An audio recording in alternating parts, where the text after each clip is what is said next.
Hi Flomies, my name is Ellie and today we're going to be learning how to do the chest roll.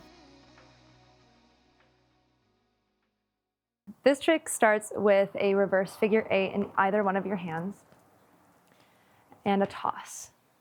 You're going to want to aim to be about a head or two above your own and off to your side. Once you get this toss down, you're going to stick your arm out with your palm facing up and in front of your body. Typically with the behind the head diagonal shoulder roll, you're going to push your shoulders back. For this one, you're going to lean back and push your chest forward. So starting with that toss, go ahead and toss it up. After you toss it, you're going to find the star with your landing hand and put it in front. You might need to step forward or behind to ensure that the star rolls smoothly across your chest. And it looks like this. For the catch, you're going to catch with your opposite hand with your palm facing up.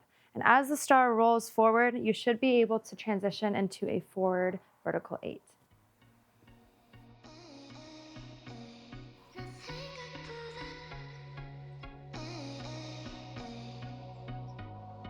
And that is how you do a chest roll. Go ahead and give this video a like if you found it helpful, and leave any comments if you have any questions. Bye, Flomies.